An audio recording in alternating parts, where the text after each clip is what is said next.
പ്രതികളെ Mavelikkara sessions Mavelikkara sub ജയിലിലേക്ക് തിരികെ എത്തിക്കുകയുണ്ടായി. ആരും ഒരു കൂസലുമില്ലാതെ വരികയും പോവുകയും ചെയ്യുന്ന ദൃശ്യങ്ങളാണ് കണ്ടത്. ഇപ്പോൾ സ്പെഷ്യൽ പ്രോസിക്യൂട്ടർ പ്രതികരിക്കുമെന്ന് കരുതുന്നു. ആരോപിച്ചിട്ടുള്ള എല്ലാ കുറ്റകൃത്യങ്ങളും പ്രതികൾക്കെതിരായി സംശയലേശമന്യേ തെളിയിക്കാൻ സാധിച്ചതായിട്ടാണ് കോടതി കണ്ടെത്തിയിട്ടുള്ളത്.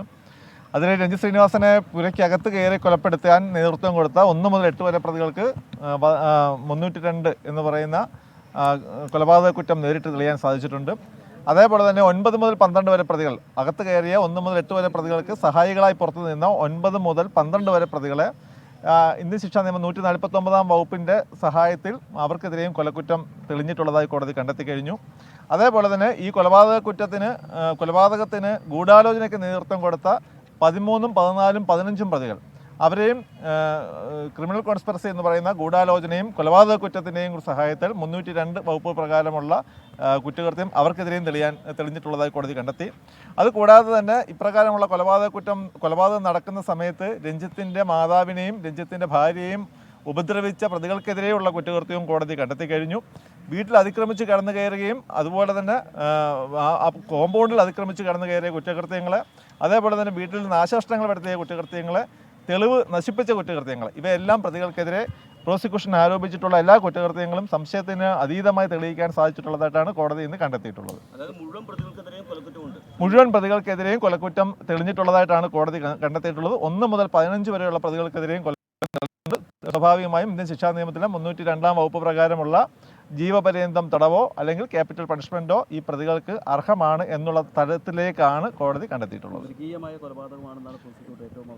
തീർച്ചയായും കാരണം ഏത് കൊലപാതകങ്ങളും നിഷ്ഠൂരമാണ്. പക്ഷേ ഒരു വാളിനെ അയാളുടെ വീട്ടിൽ കയറി അയാൾ കിടന്നുറങ്ങുന്ന സമയത്ത് വിളിച്ചുണർത്തി അതിമാരകമായ രീതിയിൽ സ്വന്തം പ്രായമായ അമ്മയുടെയും കുഞ്ഞിൻ്റെയും ഭാര്യയുടെയും മുന്നിൽ വെച്ച് അതിനിഷ്ഠൂരമായി ഏകദേശം 56ഓളം മുറിവുകൾ ഏൽപ്പിച്ച് മുഖം തിരിച്ചറിയാൻ സാധിക്കാത്ത തരത്തിൽ ബലികർമ്മങ്ങൾ ചെയ്യാൻ പോലും ഒരു മുഖം അവശേഷിക്കാത്ത തരത്തിൽ അതിക്രൂരമായി കൊലപ്പെടുത്തിയപ്പോൾ അത് അപൂർവമായ കേസാണ് എന്നുള്ള തരത്തിലുള്ള വാദമാണ് ഇന്ന് പ്രോസിക്യൂഷൻ കോടതിയിൽ ഉയർത്തിയിട്ടുള്ളത്.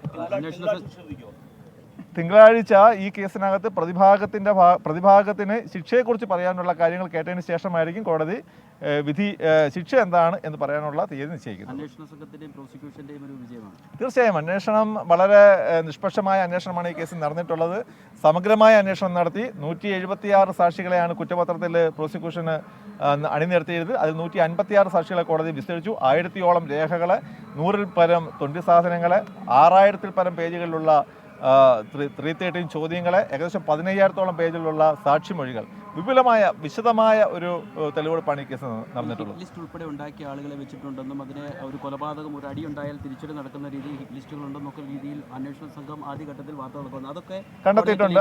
അവയെല്ലാം കണ്ടെത്തിയിട്ടുണ്ട്. ഈ കേസിനകത്ത് ഇതിന് ആസ്പദമായ മറ്റൊരു സംഭവം, വയലാറിൽ നന്ദുകൃഷ്ണ എന്ന് പറയുന്ന ഒരാളുടെ കൊലപാതകത്തിന് ശേഷം ഇപ്രകാരം വീണ്ടും ഒരു കൊലപാതകം നടത്തണമെന്നുള്ള ഉദ്ദേശത്തോടു കൂടി തയ്യാറാക്കിയ ഹിറ്റ് ലിസ്റ്റ്, ആ ഹിറ്റ് ലിസ്റ്റ് കണ്ടെത്തി കഴിഞ്ഞത് ഈ കേസിലെ ഒരു പ്രതിയുടെ മൊബൈൽ ഫോണിൽ നിന്ന് തന്നെ ആ ഹിറ്റ് ലിസ്റ്റ് കണ്ടെത്തി കഴിഞ്ഞു. ആ കണ്ടെത്തിയതിന്റെ അടിസ്ഥാനത്തിലുള്ള അന്വേഷണം പൂർത്തിയായി കഴിഞ്ഞിട്ടുണ്ട്.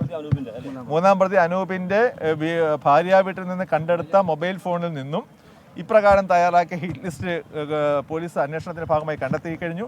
അതിൽ 1-ാമത്തെ പേരായി കാണിച്ചിട്ടുള്ളത് ഇപ്പോൾ കൊലയപ്പെട്ട രഞ്ജിത് ശ്രീനിവാസന്റെ പേര് തന്നെയായിരുന്നു. അതിൽ ധാരാളം പേരുടെ മറ്റു പേരുകളും ഇനിയുണ്ട്.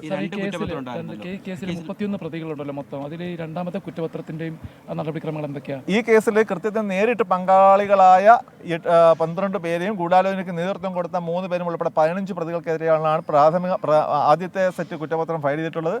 തുടർന്ന് ഈ കേസിനകത്ത് ഈ കൊലപാതക കുറ്റത്തിന് സഹായികളായി നിന്നവരും ഗൂഢാലോചന പങ്കാളികളായ മറ്റുള്ളവർക്കെതിരെയുള്ള അന്വേഷണം നടന്നുകൊണ്ടിരിക്കുകയാണ്. ആ അന്വേഷണം അടുത്ത സമയത്ത് തന്നെ പൂർത്തിയായി റിപ്പോർട്ട് കോടതിയിൽ ഫയൽ ചെയ്യും എന്നാണ് പ്രതീക്ഷിക്കുന്നത്. ഈ കുറ്റപത്രം വിഭജിച്ചതുകൊണ്ട് തന്നെ ഈ ആദ്യഘട്ടത്തിൽ വേഗത്തിൽ വിചാരണ പൂർത്തിയാക്കാനും പ്രതികൾക്ക് ശിക്ഷ വാങ്ങിക്കൊടുക്കാനും സാധിച്ചു. അത് കുറ്റപത്രം വിഭജിച്ചു എന്നുള്ളതിനേക്കാൾ ഉപരി കേസിനകത്ത് ഈ കൃത്യത്തിൽ നേരിട്ട് പങ്കാളികളായവർക്കെതിരെയുള്ള അന്വേഷണം പെട്ടെന്ന് പൂർത്തീകരിക്കാൻ സാധിച്ചു എന്നുള്ളതാണ് പ്രോസിക്യൂഷൻ ഏജൻസിയുടെ വിജയം.